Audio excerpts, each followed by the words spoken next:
Deseo de Navidad por Anyara. Las luces del árbol de Navidad se reflejaban en el cristal de la ventana que daba al oscuro jardín. El olor de las galletas recién horneadas llenaba la casa de mi abuela, un aroma que sin duda alguna Tom y yo relacionábamos con estas fechas, aunque en teoría la Navidad había sido la noche anterior, pero él, los chicos y yo habíamos dejado este día para compartir juntos. No solíamos entregarnos regalos, jamás lo hacíamos, pero nos sentábamos en la sala y hablábamos por horas con una taza de ponche caliente o varias y nos reencontrábamos a nosotros mismos, contándonos historias, recordando otras. Ven, siéntate aquí, le indiqué a Amy, mi novia, mostrándole uno de los sillones, el que daba casi de frente al árbol y a la ventana. Ella lo hizo, en tanto yo me acomodé sobre la alfombra justo a sus pies. Tom se extendía todo lo que el sillón contiguo le permitía.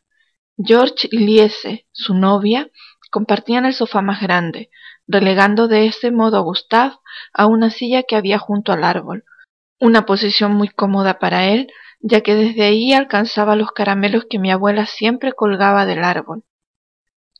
¿Quién comienza hoy?, pregunté, bebiendo un poco de mi ponche. El aroma especiado de la naranja sobre el vino hervido era algo que se me filtraba por las venas, llenándome de alegría. El experto con las palabras aquí eres tú, dijo George riendo. Sí, Bill, sin ti como locutor no somos nada, agregó Gustav, en medio del sonido del papel del caramelo al desenvolver uno. Todos se van contra ti. Amy jugó con los dedos en mi cabello, soltando aquellas palabras con mimoso resguardo. No es eso, Amy. Es que no podemos vivir sin sus relatos, se burló Tom. En cuestión de segundos los tres chicos y yo estábamos hablando a la vez. Cuéntanos cómo es que tienes ese anillo en el dedo, George, dijo Gustav con cierta ironía. Todos sabíamos que no era más que un anillo, que representaba el compromiso con Liese, pero nos daba juego para molestarlo con la fecha de la boda. Sí, tienes que contarnos. Además tenemos que prepararnos para la despedida de soltero, le solté entre risas. Claro, George, habló Tom, así puedo contratar a aquellas chicas de Hamburgo. Esa había sido una medio broma en realidad. Al menos Liese no parecía tomárselo a mal, en tanto el pobre George se iba poniendo cada vez más rojo y la sonrisa en su rostro ya estaba tan tensa que parecía que la piel se le iba a rasgar. Pobre cariño, le hizo un mimo Liese, ya me contarás lo de esas chicas. Aquello había sido una advertencia encubierta. Ya, dejen en paz al pobre George, intervino mi abuela, entrando en la sala, que como toda buena abuela tenía la facultad de poner las cosas en orden en un momento. Sí, dejen en paz al pobre de mí, dijo George, estirando la mano al plato de galletas aún tibias que había dejado la abuela sobre la mesa, pero ésta le dio un golpe en la mano. Las chicas primero, le reprendió. Y claro, era mi abuela. Ella aún creía que las chicas eran débiles criaturas a las que había que cuidar, aunque no podía negar que parte de esa educación nos la trasladó a mi hermano y a mí. Alzó el plato y le ofreció galletas a Liese, que tomó una, luego lo acercó a Amy, que tomó dos, y me entregó una a mí, un gesto ante el que mi abuela sonrió ligeramente. Una vez servidas las dos chicas, dejó las galletas nuevamente sobre la mesa. Bill, ¿por qué no les cuentas la historia de la última Navidad que pasaron siendo una banda de dos componentes?, preguntó mi abuela antes de salir de la sala. ¿Qué historia es esa?, preguntó George, peleándose la misma galleta con Gustav, llevándose casi la mitad cada uno y dejando las migajas sobre las demás. Bueno, no es una historia muy interesante, respondí pellizcando mi galleta y llevándome pequeños trocitos a la boca. Cuéntala, me instó Amy. Cuéntala, me dijo Tom, como si me diera su aprobación, así que me animé. No es gran cosa. ¿Qué edad teníamos?, le pregunté a Tom. ¿11? ¿12? 11, respondió categórico. Indiqué a mi hermano, tenía una de esas navidades tontas en las que todo era estúpido para él, desde poner el árbol hasta el ponche. ¿No? ¿El ponche?, exclamaron George y Gustav. Tom se encogió de hombros y rió.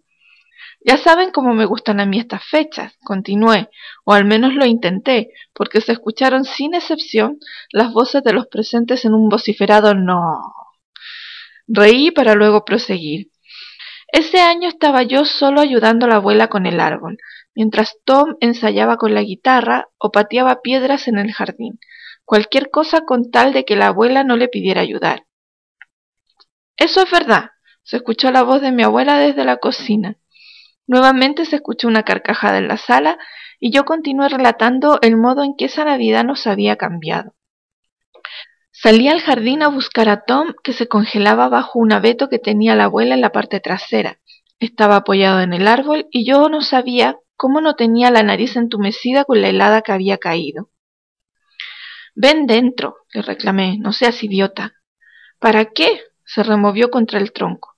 «Para tener que colgar lucecitas y caramelos en el árbol. No sé qué tienen estas fechas que convierten a todo el mundo en unos idiotas». Se quejó amargamente, con la mirada baja. Me apoyé en el frío tronco junto a él, observando el paisaje poco refinado que nos mostraba el jardín. Algunas macetas con plantas adormecidas por el invierno, 2 ciruelos sin hojas cerca de la puerta que daba a la cocina y un montón de cosas viejas arrumbadas en un rincón pegando a la pared. Ciertamente no era un paisaje alentador, y aunque no fuésemos demasiado mayores, era todo lo que veíamos a nuestro alrededor y en nuestro futuro.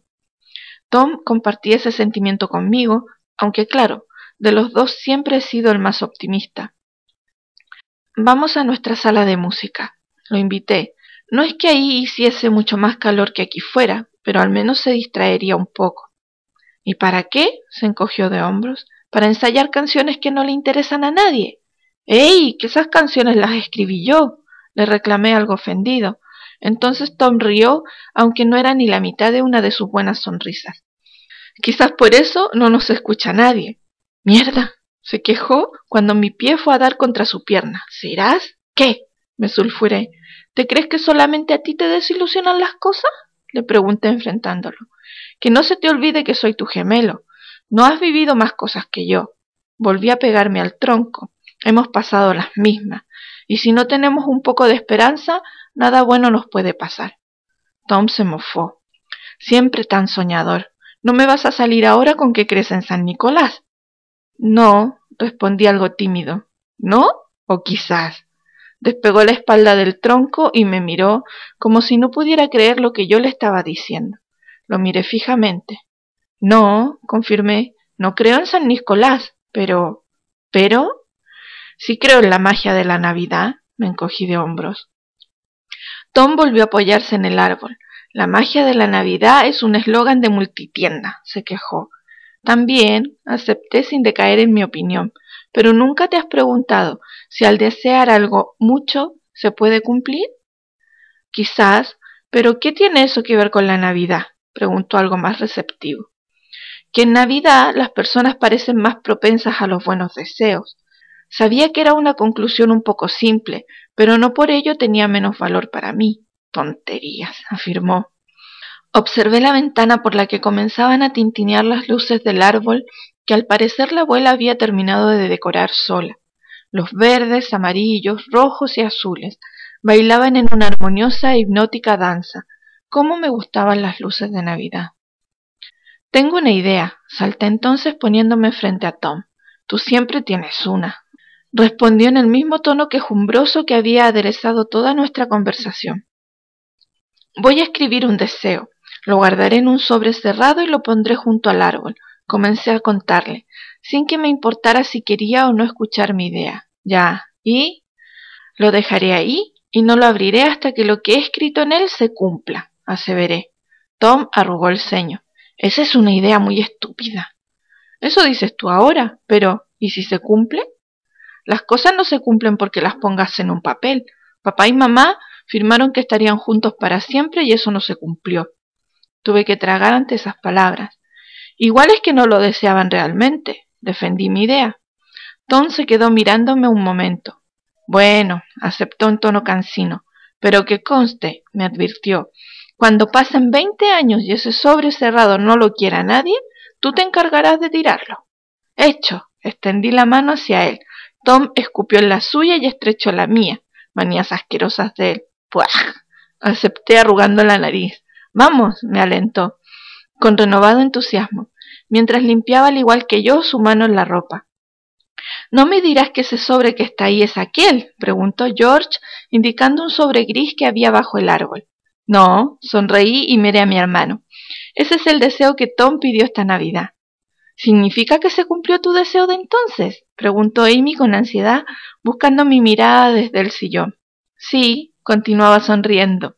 ¿Y qué pediste?, quiso saber Gustav. No tiene importancia. Acaricié la mano de Amy sobre mi hombro. ¿Y cada año piden algo?, preguntó Liese. No, respondió Tom, solo cuando deseamos algo. ¿Pero qué pediste, Bill?, insistió Gustav. Yo continuaba sonriendo, disfrutando con la incertidumbre de los demás, pero mi hermanito me arruinó la diversión. Los pidió a ustedes. George y Gustav se quedaron callados como si no supieran qué decir. Bueno, lo cierto es que pedí al mejor baterista y bajista del mundo, pero llegaron ustedes y me tuve que conformar. Me encogí de hombros fingiendo resignación. La lluvia de insultos, cojines e incluso un caramelo del árbol no se hizo esperar, todo eso matizado de las risas y la alegría. Quizás no exista San Nicolás y quizás la Navidad se ha convertido para muchos en una fecha comercial, pero para mí es una oportunidad, año tras año, de respirar la esperanza, de reafirmar la fe en las personas y en la vida que vivo. Es una oportunidad más para soñar y ayudar a otros a creer en las posibilidades. Si no creemos en ellas, ¿cómo van a existir?